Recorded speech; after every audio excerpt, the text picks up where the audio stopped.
Some grief runs so deep a man stops believing in second chances. Elias Boone had lost everything that mattered, and for 8 years he lived alone in the Montana mountains, trusting only silence and solitude. Then one frozen morning in 1882, 7 desperate women showed up at his cabin door. They were mail-order brides with nowhere to go, begging for shelter. Elias looked at them and said 2 words, "Go away." 6 of them turned back down the mountain. But one young schoolteacher named Clara Weston refused to leave. She stood there in the snow and told him she'd work for her keep. What happened between that broken mountain man and that stubborn young woman would become a story nobody in Montana territory would ever forget. Before we continue, tell us where you're tuning in from, and if this story touches you, make sure you're subscribed, because tomorrow I've saved something extra special for you. The mountain had a way of keeping secrets. Up in the high country where the pines grew thick and the wind carried the smell of snow even in summer, Elias Boone had made his peace with silence. Or so he told himself each morning when he rose before dawn, pulled on his worn boots, and stepped out into a world that asked nothing of him. His cabin sat in a clearing 2 hours' hard climb above Prospect Ridge, tucked against a granite face that broke the worst of the winter winds. He'd built it himself 12 years ago, back when his hands had worked alongside Sarah's, when her laughter had filled these woods and their daughter. Emma's small voice had called him Papa, back when he'd believed the frontier could be conquered with enough sweat and prayer. The frontier had taught him different. Elias moved through his morning routine with the efficiency of long practice. Check the traps along the eastern ridge. Skin whatever game the night had provided. Haul water from the spring that never froze, even in the deepest cold. Split wood. Tend the 2 mules and the aging mare that had been Sarah's favorite. He spoke to the animals sometimes. Low, gruff words that didn't count as conversation because they never answered back. He was 42 years old and felt 70. His beard had gone more grey than brown, and his hands bore the scars of 100 cuts and burns and frozen nights. He'd been a cavalry scout once, back before the war, tracking hostile parties through these same mountains. Later, he'd trapped beaver and hunted elk for the trading posts down in Helena. He knew every game trail within 50 miles, could read weather in the clouds and danger in the way birds fell silent. But he hadn't been able to read the signs that winter, 8 years ago. Hadn't seen the blizzard coming early, hadn't stocked enough wood, He stopped that line of thinking the way he always did, with physical work. There was fence to mend on the south pasture, where something, bear or cougar, had tested the rails. He gathered his tools and walked the perimeter of his small kingdom, this patch of mountain he'd claimed as surely as if he'd put a brand on it. The truth was, he'd stopped being part of the world below. Prospect Ridge might as well have been 1,000 miles away instead of just down the valley. He went to town twice a year for supplies he couldn't make or trap. Salt, coffee, ammunition. He spoke to the store clerk in single syllables, paid in cash or pelts, and left before anyone could strike up conversation. The townspeople had long since stopped trying. To them, he was the hermit on the mountain, the man who'd lost his family and his mind in the same winter. Let him keep his grief, they said. Let him rot up there alone if that's what he wants. And he did want it. Or he'd convinced himself he did. The tin box sat on the highest shelf in the cabin, behind the lamp oil and the spare candles. Elias tried not to look at it, but some nights when the wind howled like a woman crying, he'd take it down and open the lid. Inside lay a tarnished gold wedding band, too small for his thick fingers now. Sarah's ring. He'd slipped it off her cold hand himself after the ground thawed enough to dig. He kept meaning to bury it with her, but he never did. It was the last piece of her he could hold. The eastern sky was brightening toward noon when he heard the first sounds. Wagon wheels creaking, women's voices carrying thin through the trees. Elias froze, his axe mid-swing. Nobody came up this far. Nobody. He set down the axe and moved to the edge of the clearing, every old instinct coming alive. Through the pines, he caught glimpses of movement on the trail. A wagon listing to one side on a broken wheel. And people, women, by their voices and silhouettes. His first thought was to retreat into the cabin and wait them out. Let them fix their wagon or don't. Let them freeze. Not his concern, but they kept coming, struggling up the last steep pitch toward his clearing. Elias stepped out where they could see him, arms crossed, making sure they understood this land was claimed. The wagon lurched into view, pulled by a struggling team of horses that looked about done in. 7 women sat in the bed or walked alongside, their faces red with cold and exertion. They wore traveling clothes, good cloth but dirty from the trail. City women, he could tell at a glance. Eastern, the oldest, maybe 35, was driving. She pulled the team to a halt 20 yards from his cabin and stood, one hand shading her eyes. "Are you Elias Boone?" she called. He didn't answer. Just stood there, a wall of silence. "We were told you lived up here," she continued, her voice shaking with cold or fear or both. "We need help. Turn around," Elias said. His voice came out rough from disuse, hard as the granite behind his cabin. "Ain't got nothing for you." A younger woman spoke up, dark-haired and desperate. "Please, sir. We've been on the trail for 3 days. We have no food left, and not my problem." "We'll pay," another woman offered, fumbling in her bag. "We have a little money." "Don't want your money." Elias took a step forward, and they all shrank back. "Good. Let them be afraid. Let them leave. This is private land. You're trespassing. Get your wagon turned and get gone." The older woman, the driver, tried again. "We're part of a church mission. We were sent west as mail-order brides, but when we arrived in Prospect Ridge—" "I know what you are," Elias cut her off. "Heard about it in town last time I was there. Your men are dead or gone or married already. That's your misfortune, not mine. Now move along before I make you move." He meant it. They could hear it in his voice. One by one, they climbed back into the wagon or took up positions beside it. The driver released the brake, clicked to the horses. The wagon began a slow, awkward turn on the narrow trail, but one woman didn't move. She stood beside a pine tree, maybe 21 or 22 years old, with light brown hair escaping from a bun, and clear grey eyes that met his without flinching. She wore a simple wool coat and carried a carpet bag that had seen better days. There was something in the way she held herself, straight-backed, chin up, that reminded him of a schoolteacher he'd known as a boy. "Miss Weston," the older woman called. "Clara, come on." The young woman, Clara, shook her head. "You go on, Margaret." "I'm staying." "What?" Margaret's voice rose in disbelief. "You can't." "I can, and I am." Clara turned to face Elias fully. "You said you've got nothing for us. Fine. Then I'll work for my keep." Elias stared at her. "Of all the damn fool, I can cook, clean, mend, tend animals," Clara continued, her voice steady. "I can read and cipher. I'm strong enough for most labor. And I'm good company when I choose to be, though I suspect you won't care about that." "Get back in that wagon," Elias growled. "No." The simple refusal hung in the cold air between them. The other women watched from the wagon, frozen in shock. Even the horses seemed to hold their breath. "This ain't a negotiation, girl." "I agree," Clara said. "It's a fact. I'm staying, and you can either accept that or waste time trying to force me off your mountain. But I should tell you, I'm stubborn as a Missouri mule when I set my mind to something. My father used to say it was my greatest virtue and my worst fault." Elias felt something crack in his chest. Surprise, maybe, or anger. He couldn't remember the last time someone had defied him. Sarah used to back when. No, he shut that down hard. "Your funeral," he said flatly, and turned his back on her. He walked to his cabin, climbed the 3 steps, and went inside. The door slammed behind him with a finality that should have ended the conversation. Through the window, he watched the wagon complete its turn and head back down the trail. Clara Weston stood in his clearing, carpetbag at her feet, looking at his cabin like she was measuring it for curtains. Damn fool woman was going to freeze to death, and he'd have her body on his conscience. Elias grabbed his rifle from above the door, checked the load, and sat in his chair. He'd wait her out.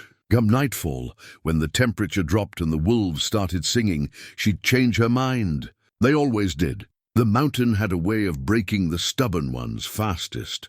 Outside, Clara picked up her carpetbag and started toward his woodpile. Clara had learned early in life that men like Elias Boone needed action, not words. Her father had been cut from similar cloth, silent, stubborn, convinced that feelings were weaknesses to be buried deep. She'd watched her mother chip away at that wall for 20 years, one small gesture at a time. So Clara didn't knock on the cabin door, didn't plead or argue. She simply set down her carpetbag, rolled up her sleeves, and went to work. The woodpile was a mess, logs scattered, bark everywhere, no organization to speak of. She began stacking it properly, largest pieces at the bottom, building a structure that would shed water and allow air to circulate. Her hands were already cold, but work would warm them. Work always did. Inside the cabin, Elias watched through the window, his jaw tight. What kind of fool woman started stacking wood in freezing temperatures? And why was she doing it right, like she actually knew what she was about? An hour passed, then two. The sun arced lower, and the temperature dropped with it. Clara finished the woodpile and moved to the sagging fence by the animal pen. She found his spare tools in the lean-to, hammer, nails, wire, and set about repairs without asking permission. Elias told himself he didn't care. Let her exhaust herself. Let her realize the mountain didn't care about determination or grit. It would chew her up and spit her out, same as it did everyone who didn't respect its power. But when she climbed onto his roof, his damned roof, to replace loose shingles, something in him snapped. He burst out of the cabin, rifle in hand. "Get down from there!" Clara looked down at him, hammer in hand. "It's leaking. I can see water damage on the inside beam from here. That's my roof. My cabin. You got no right." "You're right," she said calmly. "I don't. But it's going to leak worse come next rain, and then you'll have rot in the beam, and then you'll have a hole, and then you'll have animals nesting in your walls. So I'm fixing it now." Elias opened his mouth, closed it, opened it again. "I said get down." "I will. When I'm done." She turned back to her work, and Elias stood there feeling foolish with a rifle pointed at a woman on a roof. He lowered the weapon, his face hot despite the cold. "You fall and break your neck, that's on you," he muttered, and stalked back inside. But he didn't sit down. He stood at the window, watching to make sure she didn't actually fall. Not that he cared, just didn't want a body to deal with. Clara worked until the last light faded from the sky. By then, she'd patched the roof, mended the fence, stacked the wood, and mucked out the animal shelter. She was shivering now, her fingers clumsy with cold, but she didn't approach the cabin. Instead, she gathered her carpetbag and settled into the lean-to with the animals, piling straw around herself for warmth.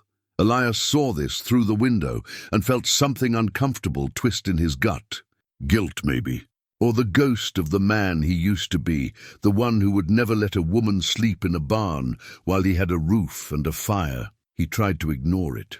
Ate his supper, dried venison and stale bread, alone at his table. Cleaned his rifle. Banked the fire, but when he lay down on his bed, sleep wouldn't come. He kept seeing her out there in the cold, stubborn to the point of suicide. Sarah would have taken her in. Sarah would have already made a place by the fire. Heated water for washing, offered food and comfort, but Sarah was gone. And this woman wasn't his responsibility. He lasted until midnight before he cursed himself for a fool and got up. He pulled on his coat, grabbed a blanket, and went out to the lean-to. Clara was awake, huddled in the straw. Her eyes reflected the moonlight, watching him approach. "Cabin's open," Elias said gruffly. "Fire's still warm. You can sleep by the hearth." "Thank you," she said simply, and gathered her things. He led her inside, pointed to a spot near the fireplace. She spread her blanket there and sat, hands extended to the warmth. Elias added wood to the fire, then retreated to his corner, as far from her as the small space allowed. "There's water in the bucket," he said. "Bread in the tin." "Don't touch anything else." "I won't." Silence settled between them, broken only by the crackling fire. Elias lay rigid on his bed, acutely aware of her presence. It had been 8 years since another person slept under his roof. 8 years of solitude, and now this strange woman breathing softly by his fire. "Why?" he asked into the darkness. "Why what?" "Why stay?" "You don't know me. Could be I'm dangerous. Could be worse than whatever you left behind."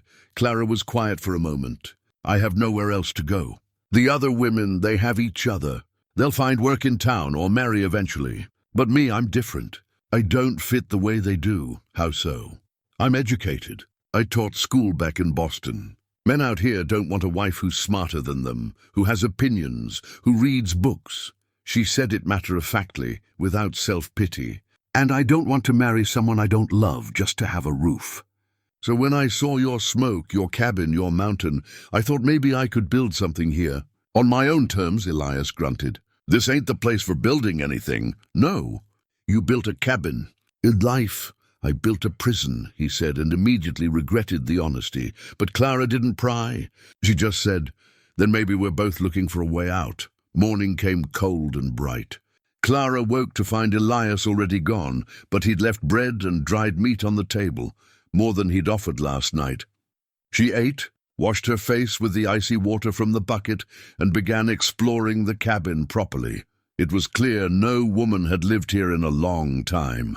Maybe ever. The place was functional but joyless. No curtains, no decoration, no softness anywhere.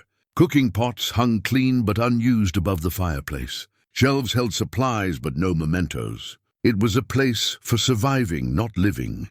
She found the wooden spoon in a drawer, almost missed it among the knives and tools. It was beautiful, hand-carved from cherry wood, worn smooth by years of use. The handle bore a pattern of leaves and vines, intricate work that spoke of patience and love. This hadn't been made by Elias's rough hands. A woman had owned this, used it, treasured it. Clara lifted it carefully, feeling the weight of history in the smooth wood. She found flour, lard, a precious bit of sugar. She knew what to do. By the time Elias returned from his trapline, the smell of fresh biscuits filled the cabin. He stopped in the doorway, frozen, as if he'd walked into the wrong house. Clara stood at the hearth, using the wooden spoon to stir gravy in the pan. She tidied as she worked, swept the floor, straightened the bedding, brought in fresh water. The cabin looked alive again. Thought you might be hungry, she said, not turning around. Game's scarce this time of year, but you had flour, and I found wild onions by the spring. Put that down.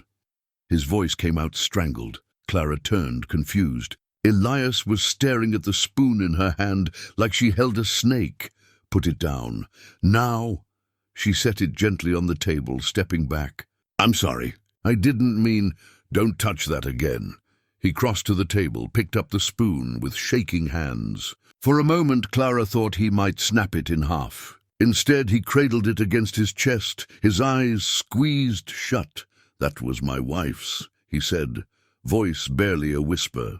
Only thing of hers I got left. Only thing that still smells like... He broke off, turning away, so Clara wouldn't see his face. But she heard it in his breathing, the ragged edge of grief so deep it had no bottom. Sarah, he said. Her name was Sarah. She carved that spoon from a tree we planted together. Said it would season with use, get better with time. A bitter laugh. Everything she touched got better. Everything I touch turns to dust. Clara stood very still, afraid any movement would shatter this moment of vulnerability. How long ago? 8 years. Her and our daughter, Emma. Winter came early. I was out on a hunt, thought I'd be back before the storms. But the pass closed and I couldn't. I tried, God knows I tried. His voice broke completely. He set the spoon down carefully, reverently, and walked out of the cabin.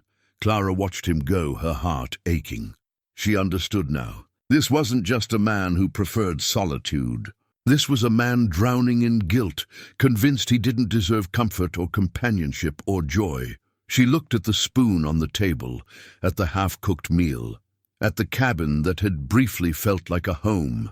Then she made a decision she would stay. Not because she had nowhere else to go, though that was true, but because Elias Boone was a man worth saving, and someone needed to remind him of that, even if he fought her every step of the way. She found him an hour later, sitting on a boulder overlooking the valley. The wind whipped his hair, but he didn't seem to notice the cold. I'm sorry about the spoon, Clara said, sitting beside him. I should have asked. You didn't know. No, but I know now. She was quiet for a moment, then said, My parents died 2 years ago. Yellow fever. I was teaching in a girls' school in Boston when I got the telegram. By the time I arrived home, they were already buried. Elias glanced at her. That why you came west? Partly. The school let me go afterward, said I was too distracted, too sad. They were right. Everything in that city reminded me of them. Every street corner, every shop. I couldn't breathe there anymore, so you ran. Yes, Clara admitted. Same as you. Difference is, I'm ready to stop running. Question is, are you? Elias looked back at the valley, at the smoke rising from distant chimneys in Prospect Ridge. Been alone a long time. I know. Don't know if I remember how to be any other way. Then I'll remind you, Clara said. That's what I'm good at, teaching people things they've forgotten. For the first time since she'd arrived, Elias almost smiled. You're a stubborn woman, Clara Weston. So I've been told. She stood, brushed snow from her skirt. Now come eat. Those biscuits are getting cold, and I didn't work this hard just to feed them to the mules. Elias followed her back to the cabin, and when they sat down to eat, he didn't object when Clara used Sarah's wooden spoon to serve the gravy. It was a start. The letter arrived with the spring thaw, carried by a traveling preacher making his rounds through the mountain settlements. Elias had been checking the trapline when he heard the man's voice calling from the clearing, and by the time he got back, Clara was already offering the stranger coffee and bread. Brother Elias, the preacher said, though Elias had never been anyone's brother in the religious sense. Been a long time since anyone saw you in these parts. Prefer it that way, Elias replied, but he accepted the coffee Clara handed him. Old habits of hospitality died hard, even for hermits. The preacher, a weathered man named Josiah Peters, pulled several letters from his saddlebag. Got mail for folks up and down the territory. One here's addressed to Miss Clara Weston, care of Elias Boone's homestead. He raised an eyebrow. Didn't know you'd taken on company. I haven't, Elias said at the same time Clara said, I work for Mr. Boone. Peters handed Clara the letter, his eyes shrewd with curiosity. Letters from the Church Ladies' Aid Society in Prospect Ridge. Looks official. Clara's hands trembled slightly as she opened it. Elias watched her face change as she read, surprise, then concern, then something that looked like guilt. What is it? He asked when the preacher had finally left, leaving them alone in the clearing. Clara handed him the letter. It was from Margaret Holloway, the woman who'd been driving the wagon that first day. The words were carefully formal, but the message was clear. The other 6 women from the failed mail order scheme were struggling. 2 had found work as laundresses, 1 as a cook. Margaret herself was teaching Sunday school for room and board.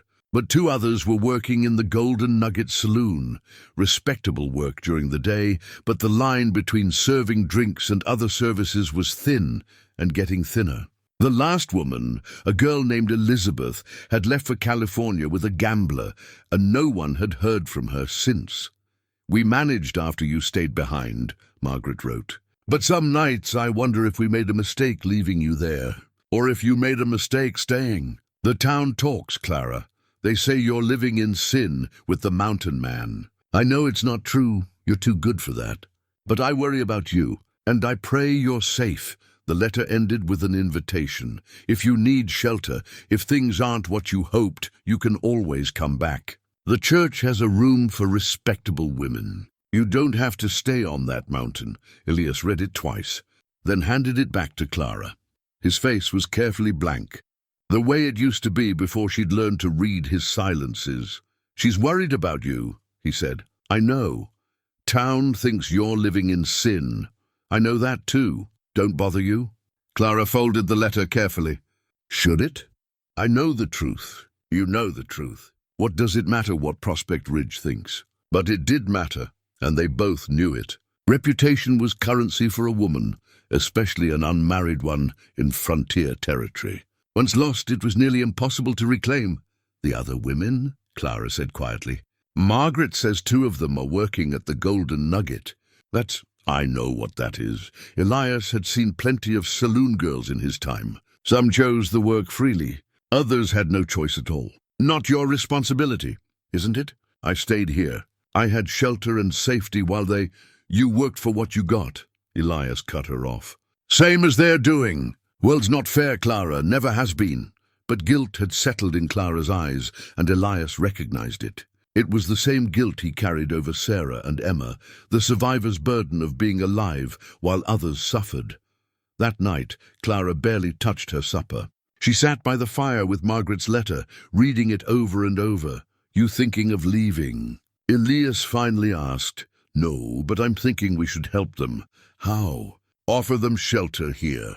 There's room if we build an addition to the cabin. And with spring coming, there'll be more work, garden to plant, animals to tend. We could use the help." Elias stared at her. "You want to bring them up here?"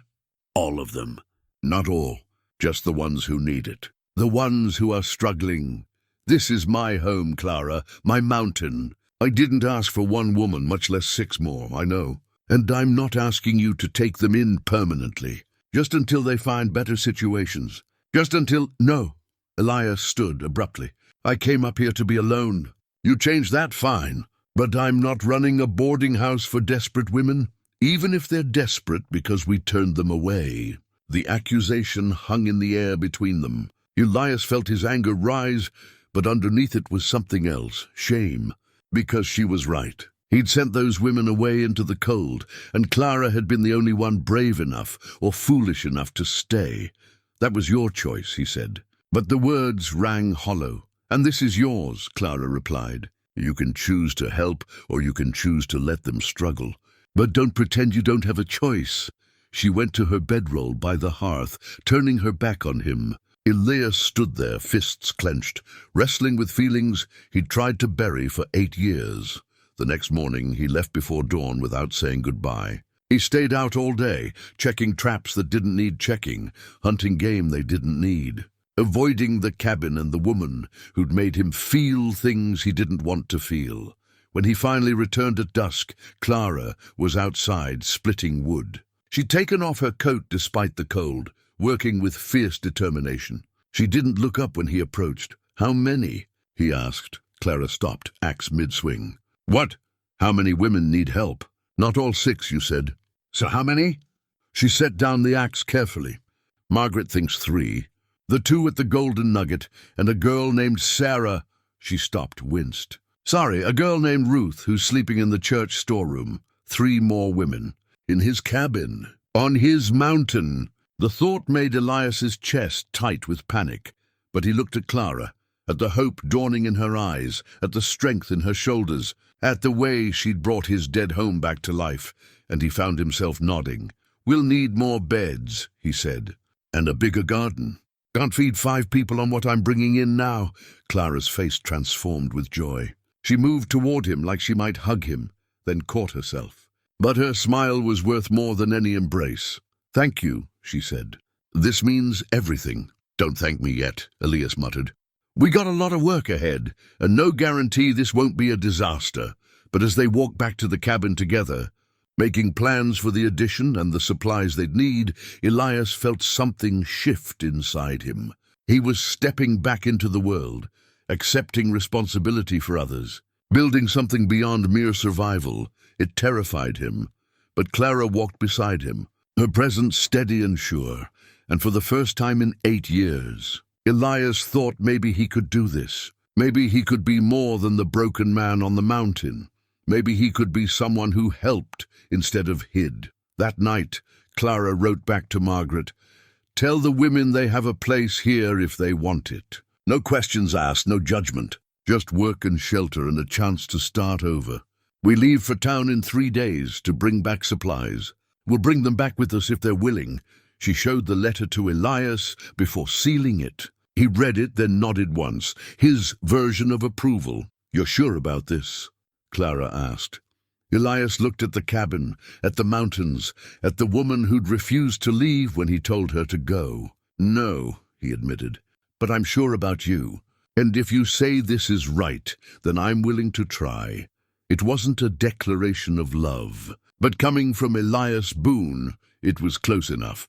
Clara sealed the letter and set it aside for the preacher's next circuit. Then she did something she'd never done before. She reached out and took Elias's hand.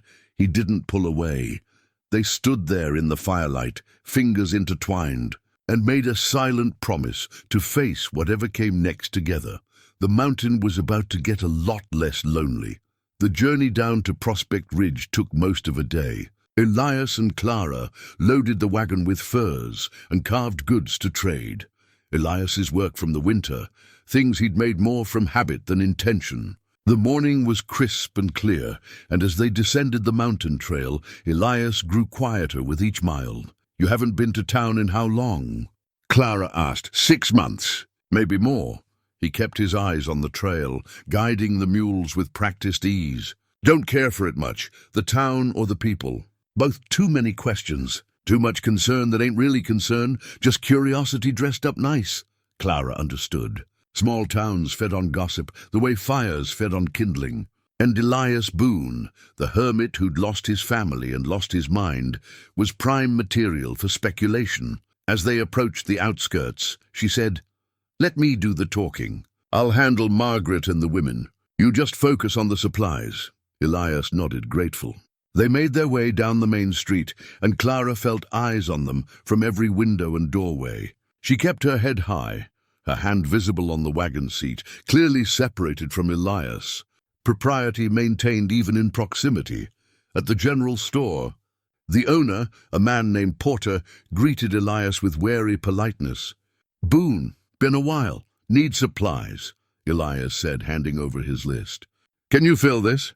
Porter scanned the paper, his eyebrows rising. "That's a lot of food for one man, even with company." He glanced at Clara meaningfully. "Private business," Elias said flatly.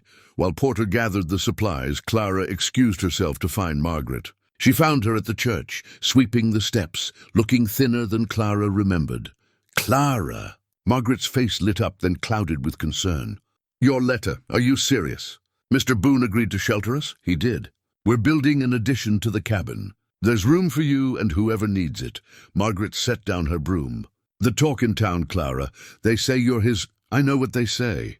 It's not true, and that's all that matters. Is it?" Margaret lowered her voice. "I've known you 3 months, and in that time I've learned one thing about you. You're practical to a fault. So I have to ask, are you staying on that mountain because you have to, or because you want to?" Clara met her friend's eyes. "Both and neither. I stayed because I had nowhere else to go. I'm staying now because I choose to. Do you love him?" The question caught Clara off guard. Did she? Love was a complicated thing, built from gratitude and respect and the quiet comfort of shared evenings by the fire. It was watching someone carve wood with patient hands and teaching someone to read again after years of silence. It was grief recognized and honored rather than dismissed. "I don't know," Clara admitted. "But I care about what happens to him, and I think he cares about what happens to me. That's more than most marriages start with." Margaret studied her, then nodded slowly. "Then I'll come, and I'll bring Ruth and the others if they're willing."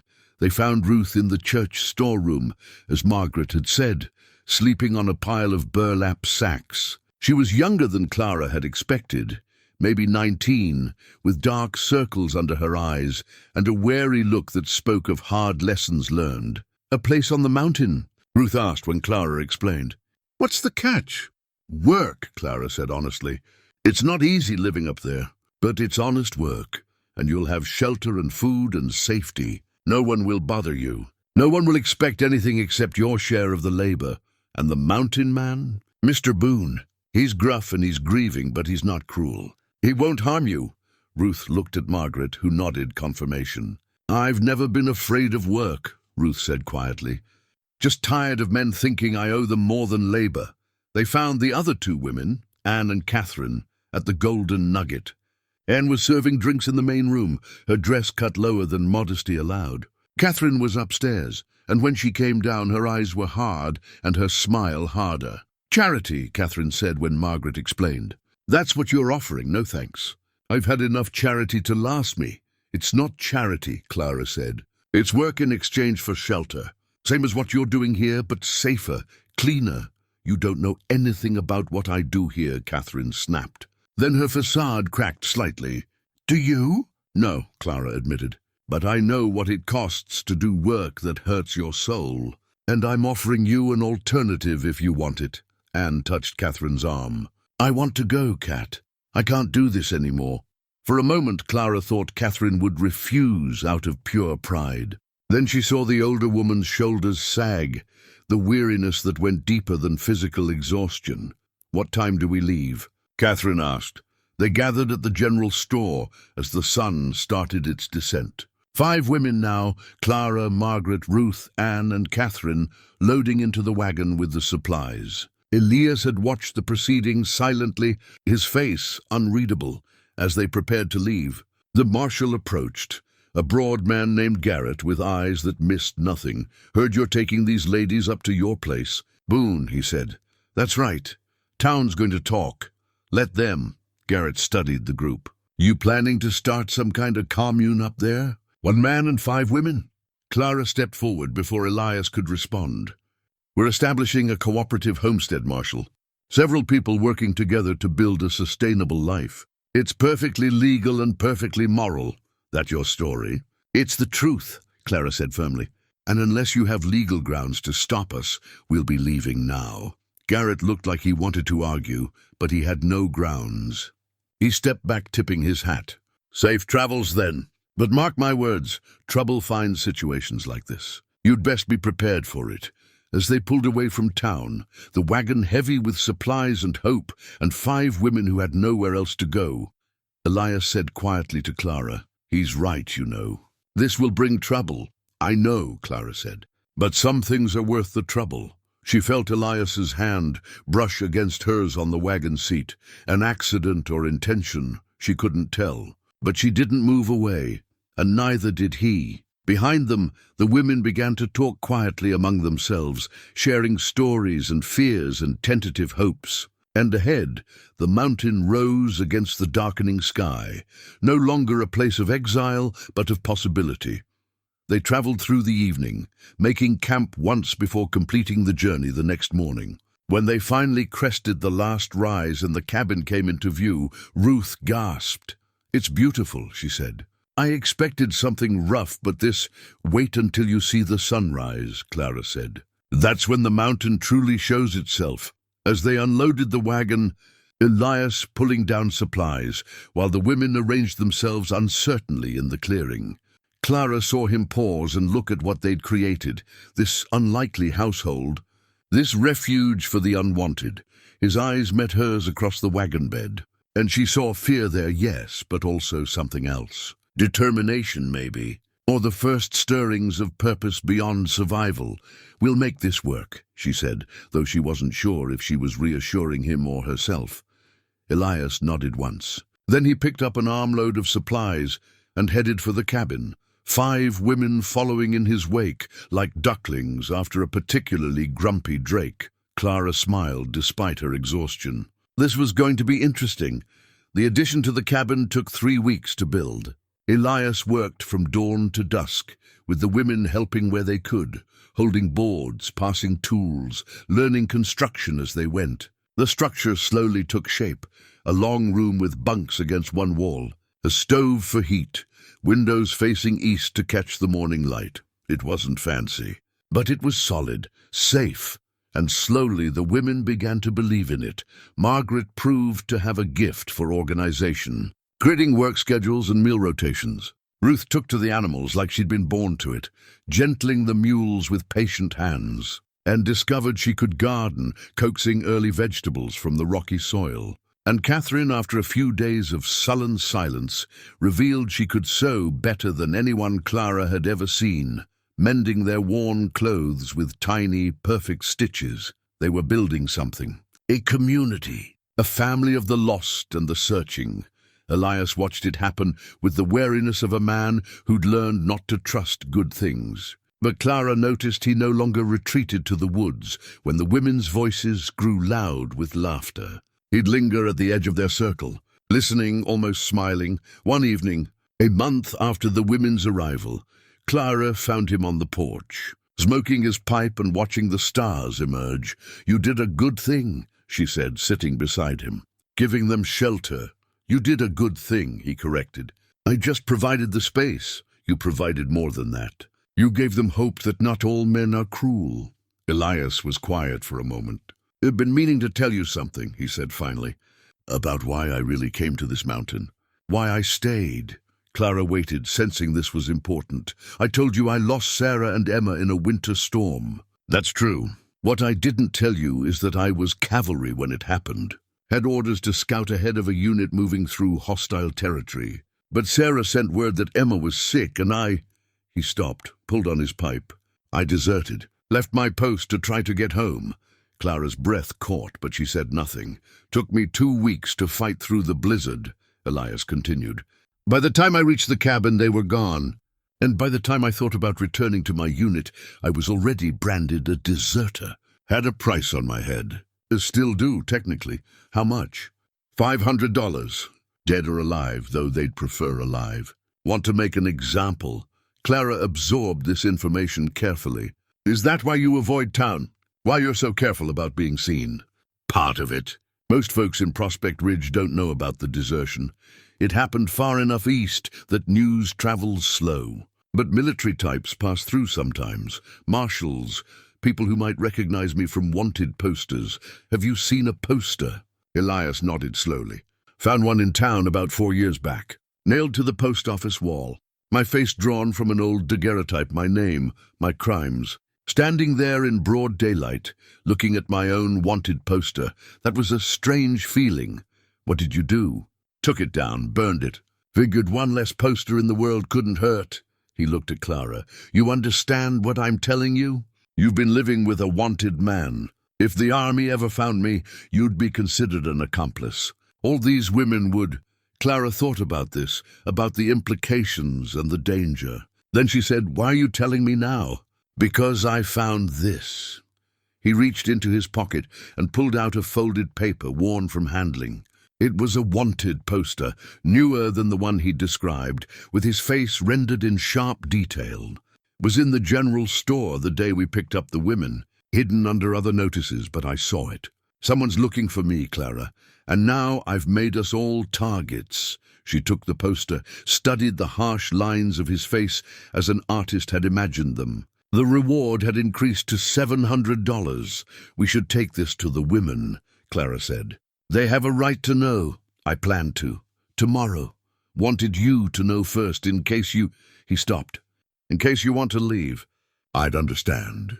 You've got your whole life ahead of you and staying here could ruin it. Clara looked at him, really looked at him. At the grey in his beard and the lines around his eyes. At the strength in his hands and the gentleness he'd learned to show. At the man who'd been broken and was slowly, painfully learning to mend. I'm not leaving, she said, and I don't think the others will either. You can't know that. No, but I know them. They're survivors, and survivors recognize one of their own. The next morning, Elias gathered all 5 women in the main cabin. He stood before them, the wanted poster in his hands, and told them everything, his desertion, his reasons, his fear that staying meant danger for them all. When he finished, silence filled the cabin. Then Ruth stood. My father beat my mother for 15 years, she said quietly. When she finally left him, he tracked her down and killed her, shot her in the street in front of witnesses. The law called it a crime of passion and gave him 7 years. He served 3. She looked at Elias.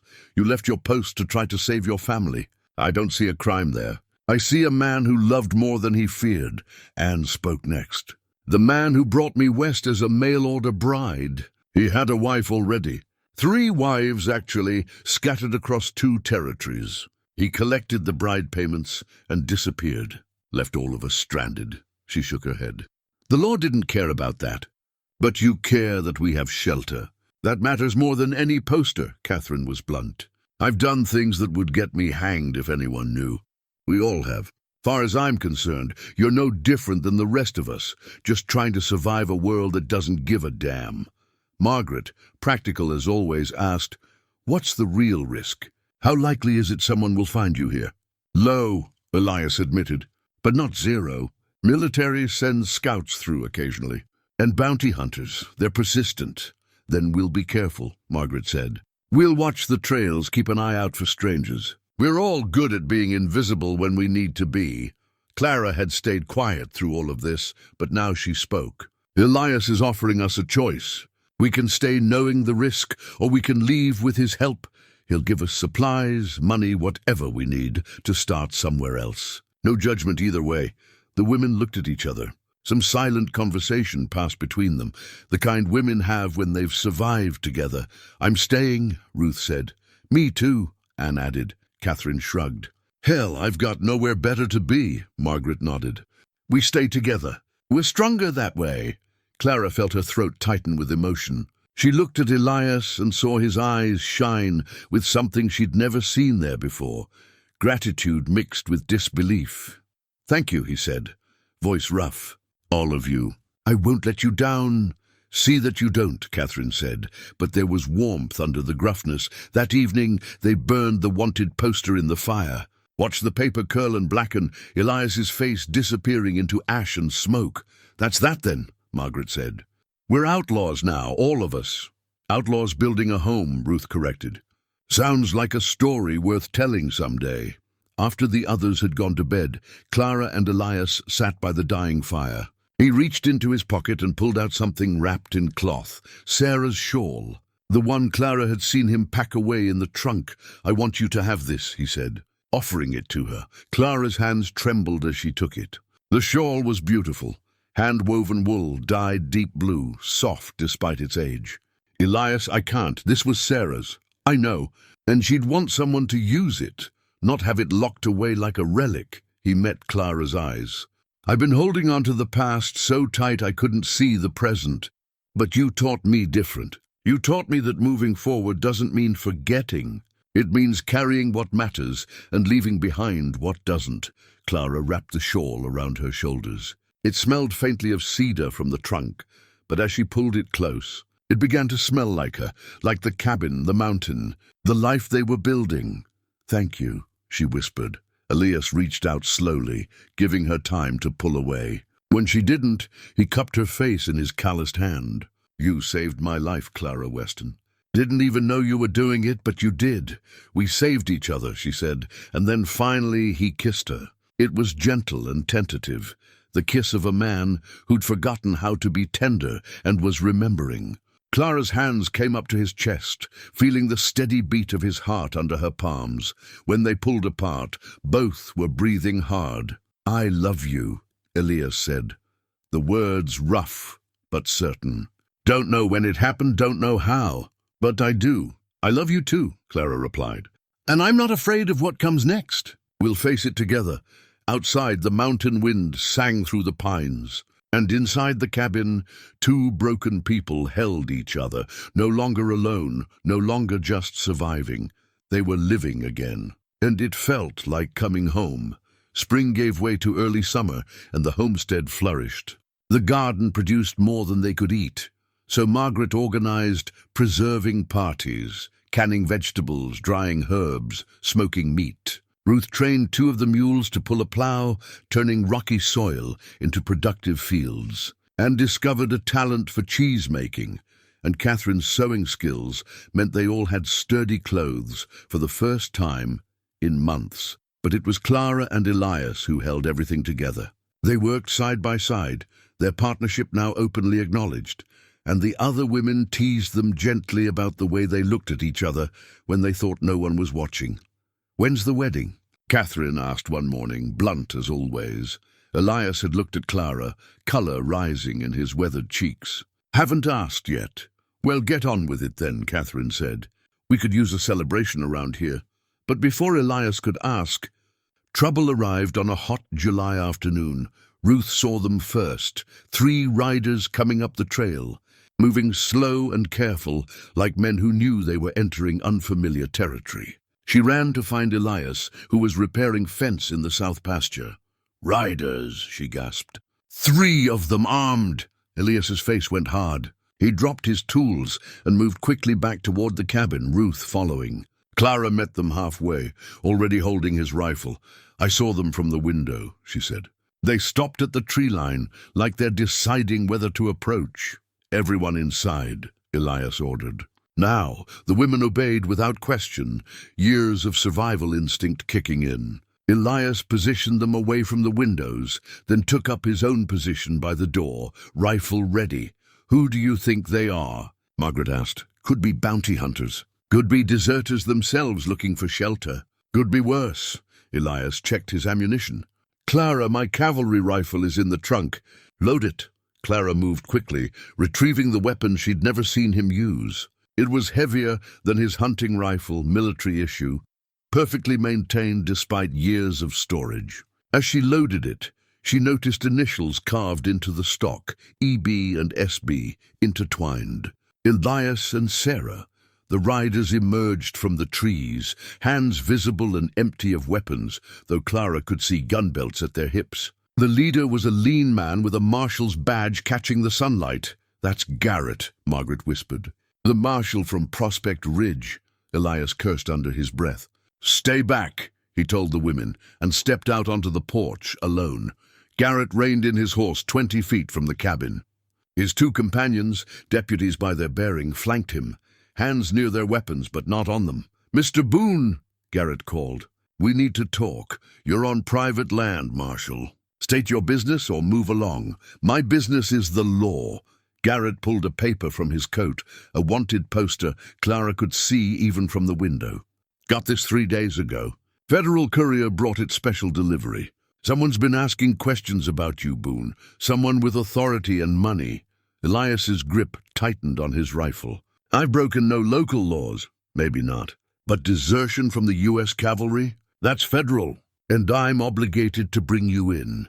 You'd need an army to take me off this mountain. Garrett smiled, but there was no humor in it. I thought you might say that, which is why I'm giving you a choice. Come peacefully now, and I guarantee you'll get a fair trial. Fight me and you'll be shot trying to escape. Either way, my duty's done. Clara stepped out onto the porch before Elias could respond. What trial would that be, Marshal? The kind where a man is judged by his worst moment instead of his best years. Miss Weston, heard you were still up here. Garrett's eyes were hard. You should come back to town. Place like this, situation like this, it's not proper for a respectable woman. I'll worry about my respectability, Clara said. You worry about your conscience. My conscience is clear. I'm upholding the law. Are you? Clara descended the steps, standing beside Elias. Because the law should account for context. Elias left his post to try to save his dying family. He failed and they died. Hasn't he suffered enough? Not for me to decide. Garrett shifted in his saddle. Look, I don't want this any more than you do. Boone's been a good neighbor, far as I can tell. Minds his business, doesn't cause trouble. But my hands are tied. Whose hands ordered this? Elias asked. Who's pushing for my arrest? Garrett hesitated, then said, Colonel Preston Vance. Ring a bell? Elias's face went white. Vance? You know him? He was my commanding officer. The one whose orders I disobeyed when I deserted. Elias lowered his rifle slightly. He always was a vindictive son of a bitch. He's also a powerful man now. Connections in Washington. He's been tracking deserters for years, making examples of them. You're number 7 on his list. Garrett leaned forward. Come peacefully, Boone. Maybe with a good lawyer you can... No. Clara's voice was firm. There has to be another way. There isn't. Garrett's voice softened slightly. I'm sorry. I truly am. Before anyone could move, the other women emerged from the cabin. They spread out on the porch, forming a line between the marshals and Elias. 5 women, unarmed but determined. You'll have to go through us, Ruth said quietly. And me, Margaret added. Anne and Catherine nodded agreement. Even practical Margaret looked ready to fight. Garrett stared at them in disbelief. Ladies, step aside. This doesn't concern you. It concerns all of us, Clara said. We're a family here. You take him. You destroy what we've built, what we've survived to build. One of the deputies muttered something to Garrett. The marshal shook his head, clearly conflicted. I can't arrest all of you, and I won't shoot women for standing on their own land. But Boone, give us time, Clara interrupted. 1 month. Let us prepare, get our affairs in order. Then Elias will come to town voluntarily. Clara, no. Elias started, but she cut him off with a look. 1 month, Marshal. You have my word as a woman raised to honor her promises. Elias will surrender peacefully if you give us that much. Garrett studied her face, searching for deception. Finally he nodded. 1 month. But if he runs, I'll hunt him to the ends of the earth. Understood. Understood. The marshals turned their horses and rode back down the trail, leaving a wake of dust and dread. As soon as they were out of sight, Elias rounded on Clara. "What the hell did you just do?" "I'm not surrendering to—" "We're not going to surrender," Clara said calmly. "We're going to fight. But we need time to prepare. Fight how? With what? 5 women and an old deserter against the U.S. Army?" "With the truth," Clara said. "And with help." Over the next week, Clara laid out her plan. They would gather evidence of Elias's good character, testimonies from townspeople, documentation of his service record before the desertion, proof of the circumstances that drove him to leave his post. Margaret would write to lawyer contacts from her teaching days. Ruth would gather signatures from Prospect Ridge residents willing to speak on Elias's behalf, and would document their homestead, showing the productive, peaceful life they'd built.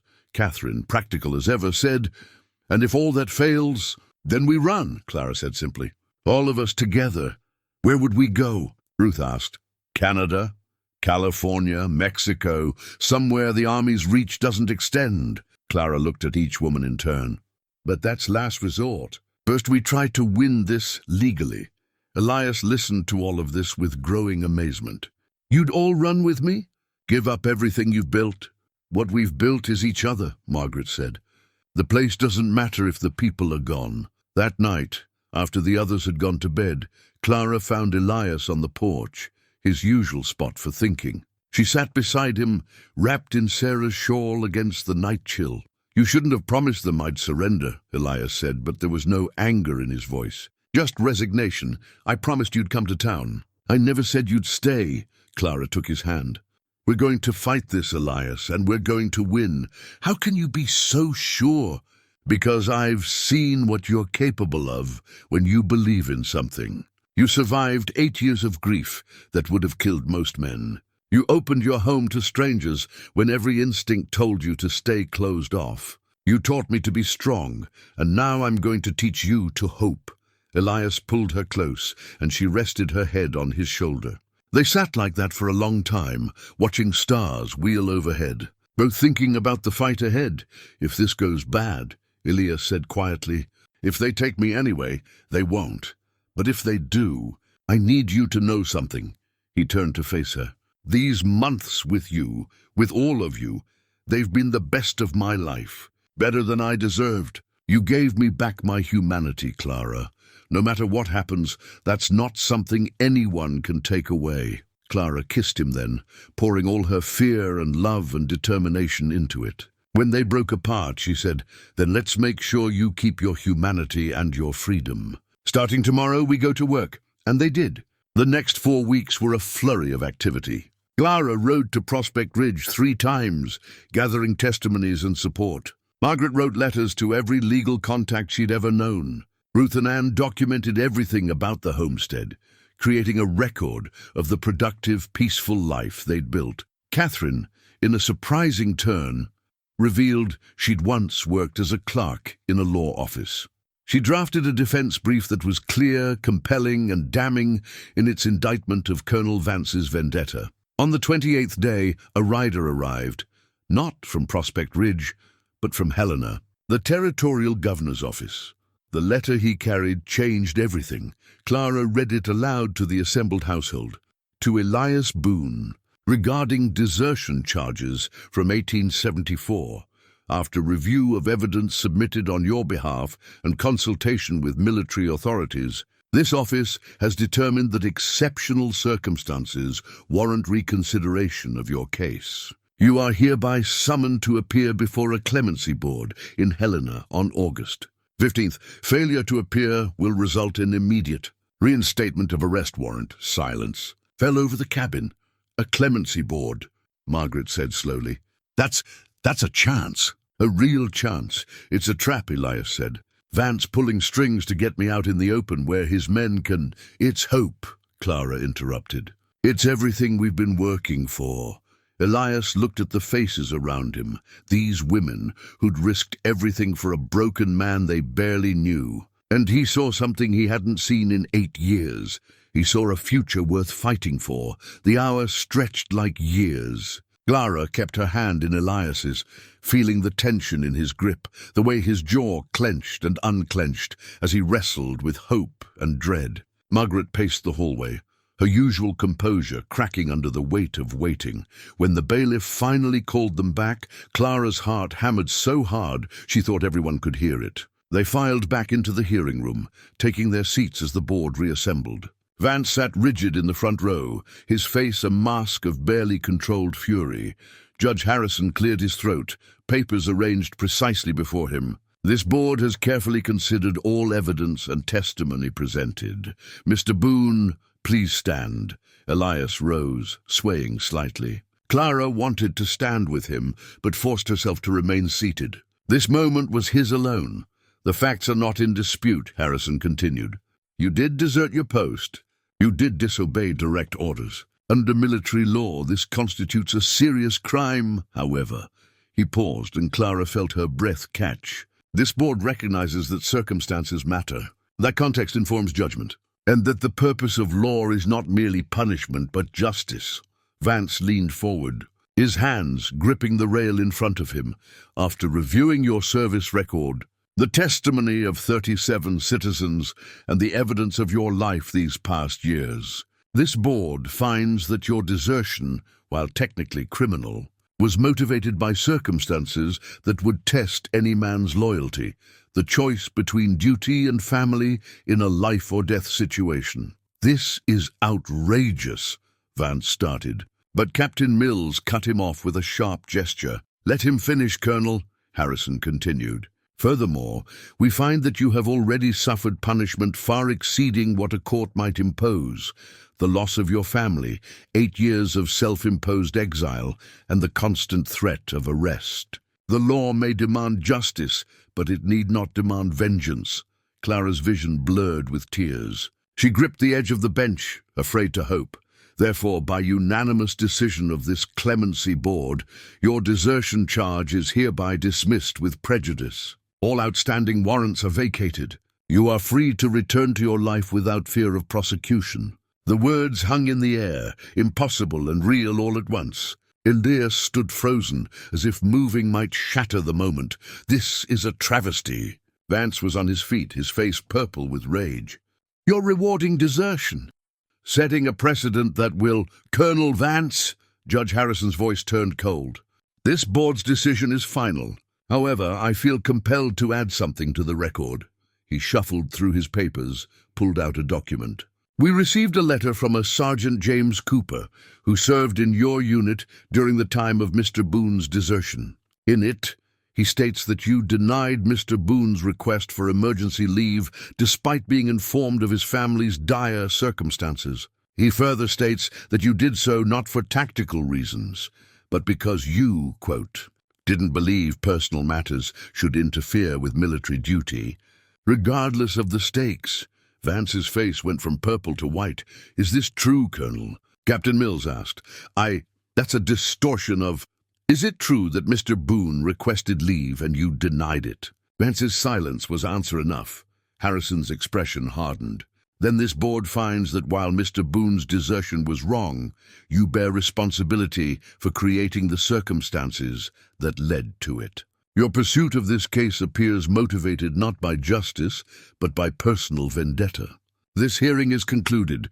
The gavel fell with a sharp crack that seemed to echo through the room. Elias stood motionless for a heartbeat, then his knees buckled. Clara was there instantly, catching him, holding him up as he shook with emotion too big for words. It's over, she whispered. You're free. It's over. Elias pulled her close, his face buried in her hair, and she felt him crying, great, wrenching sobs that seemed to come from somewhere deep and long denied. Margaret joined them, her own eyes wet, and for a moment the three of them stood together in the aftermath of mercy granted. Vance stalked from the room without another word, his back rigid with fury and humiliation. Clara watched him go and felt not triumph but pity. He'd spent 11 years nursing a grudge, and it had brought him nothing but this public rebuke. Outside the territorial building, the afternoon sun was bright and clean. Elias stood on the steps, breathing deep, looking at the world with new eyes. I'm free, he said, testing the words. I'm actually free. You were always free, Clara said. Oh, you just didn't know it yet. He turned to her then, and Clara saw the man she'd first met on the mountain. But changed, softened, opened. The walls were gone. The prison was broken. Marry me, Elias said. Right now, today. I don't want to wait another minute to start our life together properly. Clara laughed through her tears. Here in Helena? Anywhere, everywhere, I don't care where, as long as you say yes. Yes, Clara said. Yes, yes, yes, Margaret sniffled, then laughed. Well, that's settled then. Let's find a preacher before you two cause a scene. They found one 3 blocks away, an elderly Methodist minister who agreed to perform a simple ceremony in his church's garden. Margaret stood as witness, and a passing stranger agreed to serve as the second. The vows were traditional, the setting improvised, but when Elias slid a simple gold band onto Clara's finger, purchased from a jeweler on the way to the church, it felt more sacred than any elaborate wedding could have been. With this ring, Elias said, his voice steady and sure, I promise to never stop fighting for us, to never stop choosing you, to never stop believing in second chances. Clara touched his face, traced the lines that grief and hardship had carved there. With this ring, I promise to remind you every day that you're worth loving, that we're worth fighting for. That home isn't a place, it's wherever we're together. When the minister pronounced them married, Elias kissed her like she was air and he'd been drowning. And maybe he had been. Maybe they both had been. Until they found each other on a mountain where a broken man had said, "Go away," and a stubborn woman had refused to listen. Let's go home, Clara said when they finally broke apart. Yes, Elias agreed. Let's go home. But this time, home meant something different. Not a prison of grief, not a hiding place from the world. Home meant a cabin full of women who'd become family. Fields they'd planted together. A future they'd built from nothing but determination and hope. Home meant the place where the lost had found each other and decided to be found. 3 months after the hearing, the first snow of the season dusted the mountain peaks, turning the world clean and white. Clara stood on the expanded porch of their cabin. It had grown again, with proper rooms now instead of just the lean-to addition, and watched the valley below turn silver in the morning light. Behind her, the sounds of breakfast being prepared filled the air, Ruth humming as she set the table, Margaret directing Anne in biscuit-making, Catherine's sharp laugh at some private joke. The household had grown to 8 now. 2 more women had arrived seeking refuge. Word having spread about the mountain homestead where lost souls could find shelter and second chances. Elias emerged from the cabin, 2 cups of coffee in his hands. He handed one to Clara and stood beside her, their shoulders touching in the easy intimacy of people who'd learned to lean on each other. Beautiful morning, he said. Every morning's beautiful now, Clara replied, and meant it. The changes in Elias over the past months were remarkable. He smiled more. Laughed even. The tight lines around his eyes had softened, and though the grey in his beard remained, he no longer looked like a man haunted by ghosts. He looked like a man at peace with his past and hopeful about his future. The ring he wore now was new, forged by the town blacksmith from the metal of Sarah's wedding band, melted down and reformed. Elias had been the one to suggest it, understanding that moving forward didn't mean erasing the past, but rather carrying it in a new form. The band bore an inscription on the inside, words Clara had chosen, from grief to grace. Margaret got a letter from Elizabeth yesterday, Clara said. She's in Sacramento, married to a banker. Says she's happy. Good, everyone deserves happiness. Elias sipped his coffee. Even foolish young women who run off with gamblers, Clara smiled. All 7 of the original mail-order brides had found their places now, scattered across the territory and beyond, but connected by shared history and the knowledge that they'd survived together when survival had seemed impossible. The garden's nearly ready for winter, Elias continued. Ruth thinks we'll have enough preserved food to last until spring, with extra to trade in town. We'll need it. Clara set down her coffee cup and took Elias's hand, placing it gently on her stomach. We're going to need a lot more food come next summer. Elias froze, his eyes going wide. Clara, are you—" Yes. She watched emotions chase across his face, joy, fear, hope, and something that looked like redemption. "I'm pregnant." "About 2 months along, the doctor in Prospect Ridge thinks." For a moment she worried she'd broken him. He stood statue still, his hand pressed against her belly, as if feeling for something he couldn't yet detect. Then he gathered her into his arms, holding her so carefully she might have been made of glass. "A baby," he whispered. "Our baby. Are you happy?" Clara asked, though she could feel his answer in the way he trembled. "Terrified," he admitted. "But yes. God, yes. Happier than I have any right to be." They stood like that, wrapped in each other, until Ruth called them in for breakfast. The announcement was met with squeals and hugs, and Catherine's practical question, "Do we need to build another room?" "Eventually," Elias said, his arm around Clara's waist. "But we've got time." Time. It was something he'd had too much of and not enough of all at once. 8 years of empty time, stretching like a prison sentence. Then Clara had arrived, and time had become something precious again. Moments to be savored, days to be lived, a future to be built after breakfast. Elias and Clara took a walk to the clearing where they'd first met. The wagon ruts from that day were long gone, covered by grass and thyme. But the memory remained vivid. "I was so sure I wanted to be alone," Elias said, looking at the spot where he'd told 7 desperate women to go away. "Convinced that isolation was what I deserved.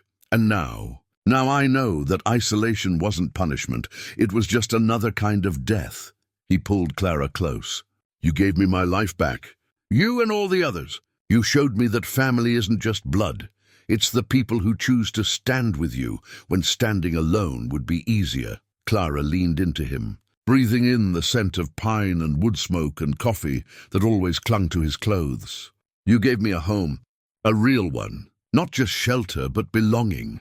They were quiet for a moment, watching an eagle circle overhead, riding the thermal currents with ancient grace. "Sarah would have liked you," Elias said softly. "She always believed in second chances, always saw the best in people, even when they couldn't see it in themselves. I wish I could have known her." "In a way, you do. She's in this place, in the cabin she helped build, in the way I learned to love because of her." He touched the ring on his finger. "And she's in this, transformed but not forgotten." That's how it should be, Clara understood. She carried her own ghosts, her parents, the life she'd left behind in Boston, the girl she'd been before the frontier had reshaped her. But ghosts didn't have to haunt. Sometimes they could guide. As they walked back toward the cabin, Elias said, "When the baby comes, if it's a girl—" "Emma," Clara said. "We'll name her Emma. And if it's a boy, William. After your father. Emma or William Boone." Clara tested the names. "I like how that sounds." "So do I." That evening after supper, the household gathered by the fire as they did most nights. Margaret was teaching Ruth to read better. Catherine was mending clothes with Anne's help. And Clara sat in the rocking chair Elias had made for her, his hand resting on her stomach, both of them feeling for the flutter of new life. This was what they'd built from nothing, a refuge, a family, a home. Not perfect. They still argued, still struggled with the harsh realities of mountain life, still carried scars from their various pasts. But they faced it together, and that made all the difference. Later, in the privacy of their bedroom, Elias held Clara close and whispered, "Thank you." "For what?" "For refusing to leave. For being stubborn enough to stay when any sane person would have run. For loving me when I'd forgotten how to love myself."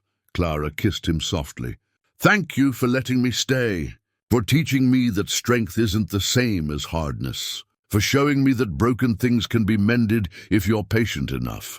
They fell asleep like that, wrapped in each other, while outside the first real snow of winter began to fall. It covered the mountain in white, pure and clean, like a fresh page waiting to be written on. And in the morning, they would write it together, a story of second chances and stubborn hope, of love found in the last place anyone expected, of 7 desperate women and 1 broken man who'd refused to give up on each other.